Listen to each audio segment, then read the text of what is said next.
जी विद्यार्थियों, कैसे हैं आप लोग। तो आज का जो हमारा वीडियो है ये है कैकेयी के अनुताप का पार्ट तीसरा वीडियो। तो दोस्तों पार्ट 3 के वीडियो में हमारा जो है कैकेयी का अनुपात की व्याख्या खत्म हो जाएगी। हम आपको एकदम शुरू से बता रहे हैं कि आपको कैसे लिखना है, व्याख्या कैसे करना है, आपको कॉपी में कैसे लिखना है, आपको संदर्भ कैसे लिखना है, प्रसंग कैसे लिखना है, काव्यगत संदर्भ कैसे लिखना है। दोस्तों आज के इस वीडियो में आपका ये पूरा समाप्त हो जाएगा। पार्ट 2 तक का वीडियो हमने अपलोड कर दिया, हमारा तीसरा वीडियो है। तो अगर आपने पार्ट 1 और पार्ट 2 का वीडियो नहीं देखा है तो आपको डिस्क्रिप्शन में इसका लिंक मिल जाएगा। आप तीनों वीडियो एक साथ देखेंगे तभी आपको समझ में आएगा, क्योंकि इसमें हम क्या करेंगे, इसमें हमारा 3 काव्यांश बचा है, 3 काव्यांश को पूरा करेंगे। तो देखिए यहाँ से हमारा बाकी है, निज स्वर्ग उसी पर वार दिया था मैंने, हर तुम तक से अधिकार लिया था मैंने। तो देखिए पश्चाताप की अग्नि में जलती हुई कैकेयी श्री राम से कहती हैं, क्या कहती हैं, निज स्वर्ग उसी पर वार दिया था मैंने, यानी भरत पर मैंने स्वर्ग सुख की न्यौछावर कर दिया था। कहती है कि मैंने अपने उस पुत्र पर अपना स्वर्ग सुख भी न्यौछावर कर दिया था। और फिर हर हर तुम तक से अधिकार लिया था मैंने, हर का अर्थ होता है छीन लेना, और उसी के कारण मैंने तुम्हारा अधिकार यानी तुम्हारा राज्य भी तुमसे छीन लिया था। ये कैकेयी राम से कहती हैं। पर वही आज यह दिन हुआ रोता, पर वही आज यह दिन हुआ रोता है, संकित सबसे धृत हरिण तुल्य होता है। लेकिन तो क्या हुआ, वही पुत्र, मेरा वही पुत्र आज दीनहीन होकर करुण क्रंदन कर रहा है। वह तब से किसी पकड़े गए हिरण की तरह सभी से भयभीत हो रहा है। आगे देखिए, श्रीखंड आज अंगार चंड है मेरा, तो इससे बढ़कर कौन दंड है मेरा। देखिए चंदन के समान शीतल स्वभाव वाला मेरा पुत्र भरत आज जलते हुए अंगारे की तरह प्रचंड दिख रहा है। इससे बढ़कर मुझ अभागिन के लिए दूसरा दंड और क्या हो सकता है। आगे देखिए हमारा क्या है कि मेरा पुत्र ही मुझसे अलग हो गया है। आगे इसमें देखिए हमारा क्या हो जाएगा, पटके मैंने पदपाणि मोह के नद में, जन क्या क्या करते नहीं स्वप्न में मद में। तो देखिए जो कैकेयी कहती हैं कि अभागी मैं इस अभागिन को और इससे बड़ा दंड और क्या हो सकता है कि मेरा पुत्र ही मुझसे अलग हो गया है, वह मुझसे कपित है। तो हे राम मुझे और इससे बड़ा दंड मत दो, मैं अपने हाथ पैर मोह रूपी नदी में फेंके और पटके अर्थात राज्य के मोह में फंस कर ही मैंने यह सब किया है। कह रहा है कि पटके मैंने पदपाण मोह के नद में यानी मोह रूपी नदी में, जन क्या क्या करते नहीं स्वप्न में मद में। तो देखिए हे राम अब मुझे और बड़ा दुख मत दो, मैंने अपने हाथ पैर मोह रूपी नदी में फेंके और पटके अर्थात राज्य के मोह में फंस कर ही मैंने यह सब किया है। मेरा यह कार्य ऐसा ही था जैसे कि, कैसा कार्य था देखिए कि जन क्या क्या करते नहीं स्वप्न में मद में, जैसे मेरा यह कार्य ऐसा ही था जैसे कि कोई व्यक्ति पागलपन में अथवा स्वप्न में व्यवहार करता है, अतः मेरे इस कार्य को पागलपन अथवा स्वप्न में किया गया कार्य समझकर मुझे क्षमा कर दो। ये हो जाएगा इसका व्याख्या। देखिए आपको इसका कैसे लिखना है, प्रसंग और व्याख्या। देखिए इसका जो प्रसंग हमारा है ये इस प्रकार से हो जाएगा। यहाँ पे देखिए आपको हेडिंग डालना है प्रसंग और आपको लिखना है कि प्रस्तुत पद्यांश में कैकेयी राम के समक्ष अपनी एवं भरत की दीन दशा का वर्णन कर रही हैं। अब देखिए इसकी व्याख्या क्या हो जाएगी। देखिए पश्चाताप की अग्नि में जलती हुई कैकेयी राम से कहती हैं कि मैंने अपने उस पुत्र पर अपना स्वर्ग सुख भी न्यौछावर कर दिया था और उसी के कारण मैंने तुम्हारा अधिकार यानी कि तुम्हारा राज्य भी तुमसे छीन लिया। मेरा वही पुत्र आज दीनहीन होकर करुण क्रंदन कर रहा है। वह तब से ही किसी पकड़े गए हिरण की तरह सभी से भयभीत हो रहा है। आगे देखिए चंदन के समान शीतल स्वभाव वाला मेरा पुत्र भरत आज जलते हुए अंगारे की तरह प्रचंड दिख रहा है। इससे बढ़कर मुझे अभागिन के लिए दूसरा दंड और क्या हो सकता है कि मेरा पुत्र ही मुझसे अलग हो गया है। आगे देखिए कि मेरा पुत्र ही मुझसे अलग हो गया है, वह मुझसे कपित है। हे राम, अब मुझे और बड़ा दंड मत दो। मैंने अपने हाथ पैर मोह रूपी नदी में फेंके और पटके, अर्थात कि राज्य के मोह में फंसकर ही मैंने यह सब किया है। मेरा यह कार्य ऐसा ही था जैसे कोई व्यक्ति पागलपन अथवा स्वप्न में व्यवहार करता है। अतः मेरे इस कार्य या पागलपन अथवा स्वप्न में किया गया कार्य समझकर मुझे क्षमा कर दो। तो ये इसकी व्याख्या हो जाएगी। इसी प्रकार से आपको अपनी कॉपी में नोट बना लेना, उसी प्रकार से आपको एग्जाम में भी लिखना है। अब देखिए इसका काव्यगत सौंदर्य क्या होगा। देखिए इसका काव्यगत सौंदर्य क्या होगा। देखिए इसमें भाषा जो है, भाषा इसमें है परिष्कृत खड़ी बोली और शैली है प्रबंधात्मक। छंद इसमें है मंदाक्रांता और इसका जो अलंकार है वो है पुनरुक्त प्रकाश अलंकार और अनुप्रास और उपमा अलंकार। इसमें गुण है प्रसाद और सब शक्ति है अभिधा एवं लक्षणा। अब आगे देखिए अगला काव्यांश हमारा क्या है। तो देखिए अगला काव्यांश हमारा यहाँ पे देखिए क्या है। यहाँ से लेके हाँ दंड से लेकर जो हमारा अगला काव्यांश शुरू है। देखिए हाँ दंड से लेकर सब क्यों यहाँ तक हमारा अगला काव्यांश। तो इसको पढ़ते हैं, इसके हम व्याख्या करते हैं, फिर आपको बताते हैं कैसे इसको आपको लिखना है। तो देखिए हाँ दंड कौन क्या उसे डरूंगी अब भी, मेरा विचार कुछ दयापूर्ण हो तब भी। कैकेयी राम के समक्ष अपनी पीड़ा व्यक्त करती हुई कहती हैं कि मेरे घोर अपराध हेतु जो भी दंड मुझे दिया जाएगा वह कम ही होगा। मेरी दीनता पूर्वक याचना के स्वर को सुनकर यह ना समझा जाए कि मैं दंड भोगने से भाग रही हूं अथवा मुझे दंड स्वीकार नहीं है। आगे देखिए हाँ दया हंत व घृणा आहा वह करुणा, बैतरणी सी है आज जानवी वरुणा। देखिए वस्तुतः आज दया घृणा करुणा सबने अपने अर्थ खो दिए। आज गंगा और वरुणा जैसी पावन नदियां भी मेरे लिए नरक की भांति अति दूषित बैतरणी नदी बन गई है। आगे देखिए सह सकती हूँ चिर नरक सुने सुविचारी, पर मुझे स्वर्ग की दया दंड से भारी। मैं सभी सज्जन व प्रबुद्ध लोगों से कहती हूँ कि मैं लंबी अवधि तक नर्क का दुख भोग सह सकती हूँ, किंतु स्वर्ग पाने की याचना का भार मुझसे नहीं सहा जाएगा। क्यों नहीं सहा जाएगा? क्योंकि देखिए वह नरक की पीड़ा से काफी क्या है बढ़कर है। आगे देखिए लेकर अपना यह कुलिस कठोर कलेजा मैंने इसके ही लिए तुम्हें वन भेजा।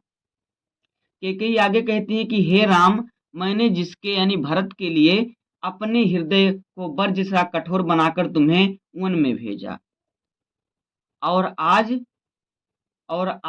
उसी के हितार्थ तुम रूठना छोड़ दो। घर चलो इसी के लिए ना रूठो अब यूं, कुछ और कहूं तो उसे सुनेंगे सब क्यों। तो कह रही कि आगे कहती है कि हे राम, मैंने जिसके लिए यानी भरत के लिए ही अपने हृदय को वज्र करके तुम्हें वनवास भेजा और आज उसी के हितार्थ तुम रूठना छोड़ दो और घर चलो। मैं इसके अतिरिक्त भी बहुत कुछ कहना चाहूं तो मेरी कही गई बातों का कोई विश्वास नहीं करेगा। ये हो जाएगा इसका व्याख्या। तो देखिए आपको लिखना कैसे इसकी व्याख्या, प्रसंग और व्याख्या। पहले प्रसंग बताते हैं। देखिए इसका प्रसंग आपका क्या हो जाएगा यहाँ पे देखिए। तो इसका आपका प्रसंग हो जाएगा कि प्रस्तुत गद्यांश में कैकेयी स्वयं पर पश्चाताप प्रकट करते हुए राम को घर लौट चलने के लिए कह रही हैं। इतना आपको लिख देना है प्रसंग में। इसकी व्याख्या देखिए आपको क्या लिखना है, कैसे करनी है। देखिए कैकेयी राम के समक्ष अपनी पीड़ा व्यक्त करती हुई कहती हैं कि मेरे घोर अपराध हेतु जो भी दंड मुझे दिया जाएगा वह कम ही होगा। मेरी दीनता पूर्वक याचना के स्वर को सुनकर यह न समझा जाए कि मैं दंड भोगने से भाग रही हूँ अथवा मुझे दंड स्वीकार नहीं। आगे देखिए, वस्तुतः आज दया घृणा करुणा सबने अपने अर्थ खो दिए। आज गंगा और वरुणा जैसी पावन नदियां भी मेरे लिए नरक की भांति अति दूषित नदी बैतरणी बन गई। मैं सभी सज्जन व प्रबुद्ध लोगों से कहती हूँ कि मैं लंबी अवधि तक नरक का दुख भोग सकती हूँ, लेकिन आगे देखिए, मैं लंबी अवधि तक नरक का दुख भोग सकती हूँ, किंतु स्वर्ग पाने की याचना या इच्छा, किंतु स्वर्ग पाने की याचना का भार मुझसे नहीं सहा जाएगा, क्योंकि वह नरक की पीड़ा से कहीं बढ़कर है। क्योंकि जो है कैकेयी आगे कहती हैं कि हे राम, मैंने जिसके यानी भरत के लिए अपने हृदय को वज्र सा कठोर बनाकर तुम्हें वन में भेजा था, आज उसी के हितार्थ तुम रूठना छोड़ दो और घर लौट चलो। मैं इसके अतिरिक्त भी बहुत कुछ करना चाहूं भी तो मेरी कही गई बातों का कौन विश्वास करेगा। ये हो जाएगा इसका व्याख्या। इसका देखिए काव्यगत सौंदर्य आपको कैसे लिखना है, इसमें क्या है यहाँ पे देखिए, इसका जो काव्यगत सौंदर्य है वो हो जाएगा, इसमें जो भाषा है वो है परिष्कृत खड़ी बोली, शैली है प्रबंधात्मक, छंद है मंदाक्रांता, अलंकार उत्प्रेक्षा उपमा और रूपक, गुण है प्रसाद और सब शक्ति इसमें अभिधा एवं लक्षणा। इसके बाद देखिए हमारा लास्ट काव्यांश क्या है, देखिए लास्ट काव्यांश इसमें हमारा क्या है यहाँ पे देखिए, जिसमें हमारा लास्ट काव्यांश है यहाँ पे देखिए, मुझको यह से लेकर भर भेटा, यहाँ तक है। तो वही पहले हम इसकी व्याख्या कर लेते हैं, फिर इसको आपको बताते हैं आपको लिखना कैसे है। तो देखिए, मुझको यह प्यारा और इसे तुम प्यारे, मेरे दुगने प्रिय रहो ना मुझसे न्यारे। देखिए कैकेयी राम से कहती हैं कि हे पुत्र, मुझे भरत प्रिय है और भरत को तुम प्रिय हो, अतः मेरे लिए तुम दोगुने प्रिय हो, इस कारण तुम मुझसे अलग ना रहो। यह सत्य है कि मैं भरत को अब तक ना पहचान सकी। आगे देखिए, यहाँ पे देखिए क्या हो जाएगा कि यह सत्य, देखिए, मैं इसे ना जानूं किंतु तुम जानते हो, मैं इसे ना जानूं किंतु तुम जानते हो, अपने से पहले इसे मानते हो तुम। तो देखिए, यह सत्य है कि मैं भरत को अब तक ना पहचान सकी, पर तुम तो इसे पूर्ण रूपेण जानते हो और इसे स्वयं से बढ़कर भी मानते हो, इसे स्वयं से बढ़कर भी क्या करते हो, मानते हो। आगे देखिए, और इसे स्वयं से बढ़कर क्या करते हो, प्रेम करते हो।